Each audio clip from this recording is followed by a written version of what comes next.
Hi hello, నేను మీ కల్లం హరికృష్ణారెడ్డి. ఈ video చేయడానికి మెయిన్ రీజన్ ఏంటంటే, రీసెంట్గా మీరు చూసే ఉంటారు, ఆంధ్రజ్యోతి పేపర్లో నా మీద కొన్ని ఎలిగేషన్స్ చేశారు. సో దానికి సమాధానం చెప్పాల్సిన నైతిక బాధ్యత నా మీద ఉంది కాబట్టి ఈ వీడియో రికార్డ్ చేస్తూ ఉన్నాను. వీడియో రికార్డ్ చేసే ముందు ఒక 2 అంశాలు అయితే నేను చెప్పదలుచుకున్నాను. ఒకటి, 2018-19 టైంలో ఇలానే నా మీద కేసులు పెట్టి నా పాస్పోర్ట్ సీజ్ చేసి రౌడీ షీట్ ఓపెన్ చేసినప్పుడు అరే నా కెరీర్ అంతా అయిపోయిందే అని ఒక రకమైన బాధపడుతూ ఉన్నాం. అప్పుడు నా శ్రేయభిలాష్ ఒక మాట చెప్పాడు, హరి జరిగిందేదో జరిగింది, ఏం జరిగినా మన మంచికే అని అనుకో, everything will be all right అన్నాడు. ఇదో బాగుంది కదా అని చెప్పి, సరే చూద్దాం, కొంచెం ఈ నెగిటివిటీని కూడా పాజిటివ్ వేలో తీసుకుందాం అని చెప్పి ఏం జరిగినా మన మంచికే అని ఫిక్స్ అయిపోయా. అది 2024లో గవర్నమెంట్ ఏదైతే వైఎస్ఆర్ కాంగ్రెస్ పార్టీ వెళ్ళి కూటమి వచ్చిందో, ఆ తర్వాత నా మీద ఒకేసారి దాదాపు 15-18 కేసులు పెట్టి అరెస్ట్ చేశారు. 50 రోజులు జైల్లో పెట్టారు. మీరు నమ్ముతారో లేదో అదేంటో కానీ, ఏం జరిగినా మన మంచిగా అని చెప్పాను కదా. 50 రోజులు జైల్లో ఉంటే రోజుకు 3 లక్షలు చొప్పున 1.5 కోటి నాకు లాభం వచ్చింది. అదే ఆ 50 రోజులు పర్టికులర్లీ ఆ 50 రోజులు ఉండటం వల్లనే రోజుకు 3 లక్షలు చొప్పున 1.5 కోటి వచ్చింది. అదే వీళ్ళు ఆ రోజు నన్ను అరెస్ట్ చేయకపోయినా, నన్ను జైల్లో పెట్టకపోయినా నాకు ఆ లాభం వచ్చేది కాదు. పోతే సెకండ్ది, ఈ కూటమి వాళ్ళు మర్చిపోతున్న ఒక లాజిక్ ఏంటంటే, మన పెద్దల ఊరికే చెప్పలేదు. ఒక అబద్ధం చెప్తే దాన్ని కవర్ చేసుకోవడానికి 100 అబద్ధాలు చెప్పాలి. ఒక తప్పు చేస్తే తప్పును కవర్ చేయడానికి 100 తప్పులు చేయాలి. అలానే ఒక తప్పుడు కేసు పెడితే దాన్ని కవర్ చేయడానికి ఇప్పుడు ఎన్ని తప్పుడు కేసులు పెట్టాలో కూటమి వాళ్ళకు కూడా అర్థం కావట్లేదు. ఎందుకు ఈ మాట అంటున్నాను, అసలు ఇది ఎంత బ్యాక్గ్రౌండ్ స్టోరీ ఏంటంటే, లాస్ట్ సాటర్డే నా మీద ఆంధ్రజ్యోతిలో ఒక ఆర్టికల్ రాశారు. ఎక్కడ నా పేరు మెన్షన్ చేయలేదు.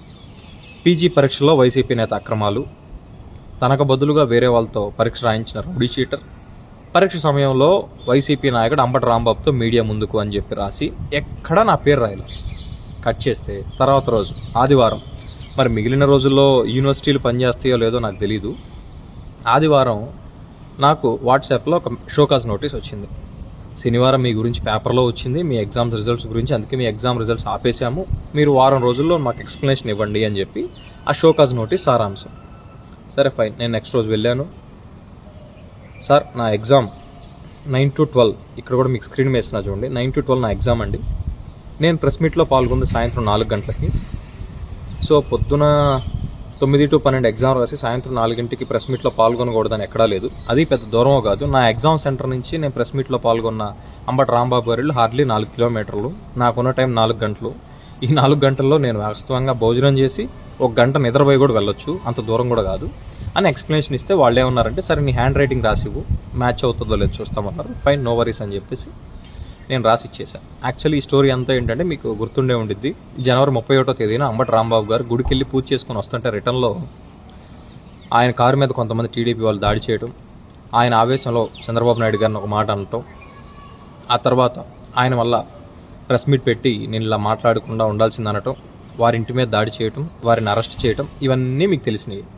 అయితే వీళ్ళ ఎలిగేషన్ ఏంటంటే, నేను అంబటి రాంబాబు గారితో ప్రెస్ మీట్లో ఉన్నాను అనేది వీళ్ళ ఎలిగేషన్. ఎగ్జామ్ ఎలా రాస్తావు అని. ఎగ్జామ్ ఏమో ఉదయం 9 to 12, ప్రెస్ మీట్లో ఉన్నదని సాయంత్రం 3 గంటలకి 4 గంటలకి ఉండకూడదా? అందుకని నా రిజల్ట్ ఆపేశారంట. వీళ్ళు ఏది చేసినా ఒక ప్లాన్డ్గా ఎలా చేస్తున్నారో చూడండి. ఇంతవరకు బాగానే ఉంది కదా. ఆ కేసులో అంబటి రాంబాబు గారిని అరెస్ట్ చేసిన కేసులో A2గా నన్ను పెట్టారు. మరి ఇదేంటి, ఎగ్జామ్ రాసేవాడు అంబటి రాంబాబు గారితో ఎలా ఉన్నాడు అని క్వశ్చన్ వచ్చింది. మేము అదే దాని మీద హైకోర్టులో బెయిల్ వేస్తే వెంటనే బెయిల్ ఇచ్చారు నాకు. ఇప్పుడు అది నిజం చేయాలంటే, అంటే అంబటి రాంబాబు గారితో నేను ఉన్నాను అని ప్రూవ్ చేయాలి అంటే, ఎగ్జామ్ హాల్లో నేను లేను అని ప్రూవ్ చేయాలి. ఎగ్జామ్ హాల్లో మరి నేను రాశాను కదా, రాసిన పేపర్స్ ఉన్నాయి, అన్నీ ఉన్నాయి, ఎలా ప్రూవ్ చేస్తాం? దీనికి ఒక డ్రామా క్రియేటెడ్. ఏంటది? ఆ ఎగ్జామ్ వేరే వాళ్ళు రాశారు, హరికృష్ణారెడ్డి రాయలేదు. ఎనీవే, ఇక్కడ ఒక థ్యాంక్స్ రా, ఎవరైతే ఇదంతా ఇనిషియేటివ్ తీసుకొని చేస్తున్నారో మీకు నా హార్ట్ఫుల్ థ్యాంక్స్. ఎందుకు చెప్తున్నానంటే, ఇక్కడ 2 అంశాలు. ఒకటి, ఈ కూటమి గవర్నమెంట్ నా మీద తప్పుడు కేసులు పెట్టి నా మీద రౌడీ షీట్ ఓపెన్ చేస్తే, అరే బాబు నేను రౌడీ షీటర్ కాదు అని ప్రతి ఒక్కరికి చెప్పలేను కాబట్టి, దాన్ని ప్రూవ్ చేసుకోవడానికి ఏపీ లా సెట్ ఎగ్జామ్ రాసి 3 సంవత్సరాలు లా కోర్స్ చేసి, ఆ తర్వాత మళ్ళీ ఏబిఈ రాసి అడ్వకేట్ అయ్యాను. అలానే అది అయిపోయిన తర్వాత మళ్ళీ ఎంఏ జర్నలిజం కూడా జాయిన్ అయ్యాను. ఆ జాయిన్ అయిన విషయం మా ఫ్యామిలీ మెంబర్స్, నా నియర్ ఫ్రెండ్స్ 2-3 తప్ప పెద్దగా ఎవరికి తెలియదు. వారందరికీ కూడా హరి అనేవాడు ఇంత చదువుకుంటున్నాడు, చదువు మీద ఇంట్రెస్ట్ ఉంది అని అందరికీ తెలిసేలా చేశారు.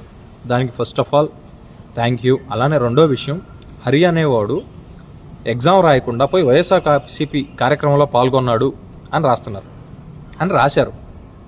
సో నాకు నా కెరీర్ కన్నా, నా పర్సనల్ ఎజెండా కన్నా నాకు పార్టీయే ముఖ్యం అని మీరు కూడా గుర్తించారు. Thank you.